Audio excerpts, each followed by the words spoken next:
John, congratulations on being shortlisted for the Boardman Tasker. I've been familiar with this book for a while now, so I'm really delighted for you and for Ed. Could you tell us a little bit about how the project developed, how the collaboration with Ed happened? Yes, I've been close to Kinder for decades. I've lived underneath it, I've walked on it since I was a child.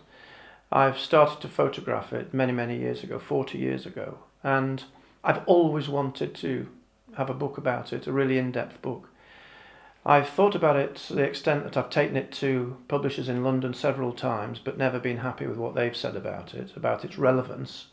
And eventually I put it to several friends, one of whom, Ed, was really keen.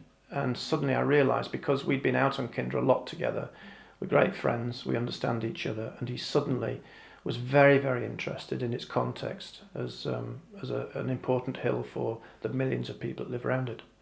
And I think Ed says somewhere in the book about Kinder Scout being, for those of us who live in the Peak District or grew up here, it's kind of like our Mount Fuji or something like that. It's the Yes. landmark. Yes. But why is Kinder such a significant hill? It's very significant geographically because it divides England into east and west. But it was also important politically. You have to imagine Victorian England at the turn of the century, with the rise of industry both in the east and west of the Pennines. And the housing that developed in both Manchester and Sheffield was dense, crowded, but there were a lot of people, and a lot of people that needed to go out and recreate, and there was nowhere to go. And suddenly Kinder became the focus. And at the time, Kinder was a closed area because of the grouse shooting. The land management was such that nobody was allowed on those high moors. And so it became the centre of a movement that eventually became the right to roam and the development of Britain's first national park. Obviously, the Beatty is a prize for mountain literature. And I think what's unique about this book is the way the sections and the images work together. And for me, those images are very much part of the literariness of the book. I wonder if I could just ask you a bit about images as literature, what you think about that idea. Well, every picture tells a story, sort of thing. There's a lot of information in those images, and its relationship with text fascinates me. Because people divine their own place, they divine their own image out of the words. And same with my pictures. I hope that when they look at the photographs, that they actually see things for themselves in it. I only want my photographs to be a catalyst for them, their own imagination to develop. And so a lot of the work I do is blank, and it isn't full of busyness to move your eye across the frame all the time. It's always got a calm centre and allowing you to relax into it and to sort of find your own place and to find your own context in there. I'm sure Ed will be talking quite a bit about the different narratives of Kinder that all intersect and that come into the book. But I wondered if you've got a sense of, from your years and years of documenting it, what the visual narrative of Kinder is, if there is one. What's its defining story for you? The defining story has always been for me that it's a place away from the rest of my life. It's not an escape, because I don't want to escape. It's an indulgence, actually, to go on Kinder, because I go within myself. I go up Kinder to find myself. I go away to escape all the business of life and to have quietness and solitude and to connect with nature.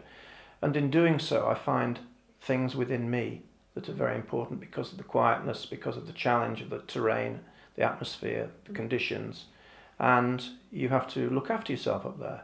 And so you can leave any other context in your life away, and it's gone. For Kinder Scout to be shortlisted for the Beatty Awards and the kind of audience that might get, what does it mean to you and to Ed to have got that shortlisting? Well, the Beatty for me is the pinnacle of respect within the industry for the kind of project it is. But it is a literary award, and these are, I'll say this, merely photographs. And I'd love to write myself, but in the context of it being shortlisted, Ed's done a wonderful job. It's been fantastic collaborating with him.